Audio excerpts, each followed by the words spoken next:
Hey guys, Maewtt here, and I am back with yet another Undertale theory.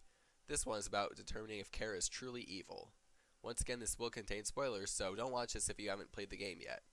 Now, you're probably thinking, what the heck, Maewtt? First the pacifist ending is bad, now Chara's good? Well, allow me to explain. First off, when I beat the Genocide Ending, I couldn't get how Chara suddenly went from wanting to sacrifice her own life to set all the monsters free, to wanting to destroy them all. Then I realized, Chara never wanted to kill all the monsters at all. Instead, she still wants to set them all free. Allow me to explain. In the True Lab, you discover that Chara died by intentionally eating poisonous flowers so that Azrael could absorb her soul. The plan was for Azrael to cross the barrier, get 6 more souls, and then destroy the barrier so that the monsters could go free. However, the plan failed because Azrael refused to kill any humans, even as they were killing him. So Azrael dies and becomes Flowey, and fast forward a little bit to when you fall into the underground. If you complete the genocide route, you're greeted by Chara. She explains that she came back to life through your determination and realized that the purpose of her reincarnation was to get strong.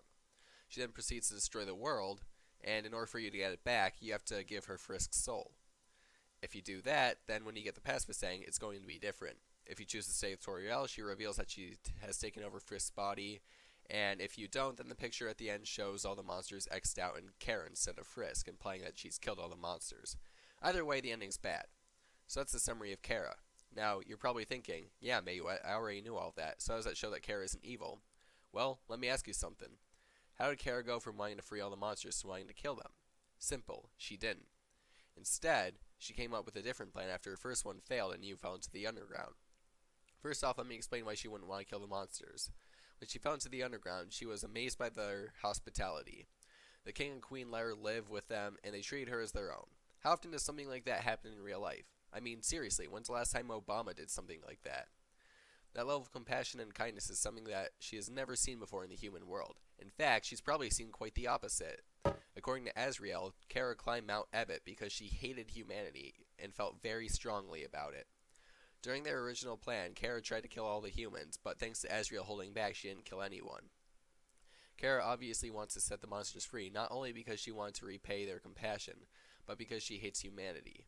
She probably feels that the monsters deserve to live on the surface more and that the humans were wrong to banish them from the underground. Unfortunately for her, the plan failed, but when you come along, things change.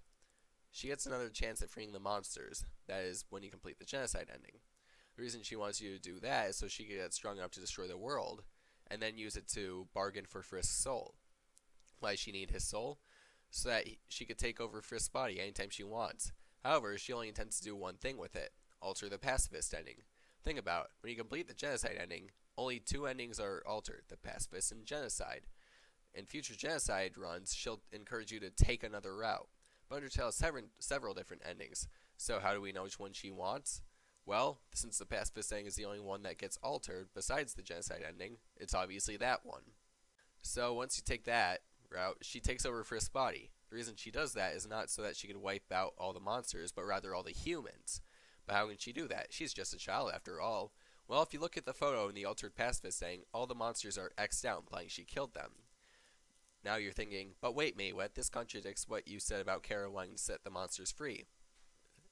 At a glance, it seems so, but now when you look at the bigger picture, just like monsters can absorb human souls, humans can absorb monster souls. However, Chara can't just kill any random monster because their soul would disappear almost immediately after death. She has to kill a boss monster, which according to the signs of the waterfall, and as you can see when you kill Toriel and Asgore, their souls can survive a few minutes after death, allowing Chara to have enough time to absorb them. If she can absorb 7 souls, then she'll become a godlike creature capable of wiping out humanity. How many monsters are in the photo? 1, 2, 3, 4, 5, 6. Well, looks like 1 monster is missing, but that doesn't mean there aren't any more potential monsters for her to kill. There's Mettaton, or even better, Garrison. He used to be the leader of the Waterfall and the Royal Guard before Undyne, so he could easily qualify as a boss monster. And even if there are no other boss monsters, if 1 human soul made Azrael powerful enough to wipe out an entire village, and 6 souls made Flowey Omega Flowey, then 6 monster souls should make Chara capable of wiping out humanity. And while the souls could fight back against her, Chara ultimately has the most control over the combined body because she was the one who originally absorbed the souls, and she has the most determination. So Chara's plan is to wipe out humanity so that the monsters can live peacefully on the surface. As for killing the boss monsters, a tragic but necessary sacrifice in order to achieve the greater good for monster kind. If you want more proof that Chara plans to absorb the monster's souls, notice how Chara's laugh is similar to Omega Flowey's.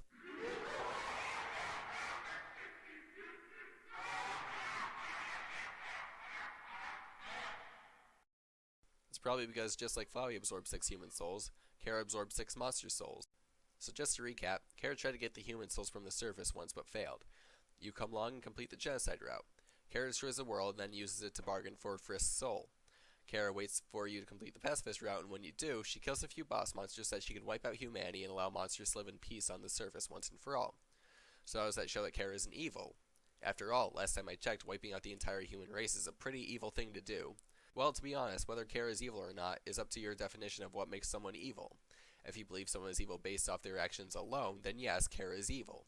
But if you believe someone is evil based on their intentions, then she isn't. Chara, although using morally questionable methods, has pure intentions. She wants to give the compassionate monsters back their home that the evil humans forcibly remove them from. She feels that they are more deserving of it. She also feels that there are no other ways to accomplish this than to wipe out humanity. If she lets humans live, they'll eventually declare war on the monsters again. Well, that's my theory about Chara. Tell me what you thought of it below, and please like, share, and subscribe.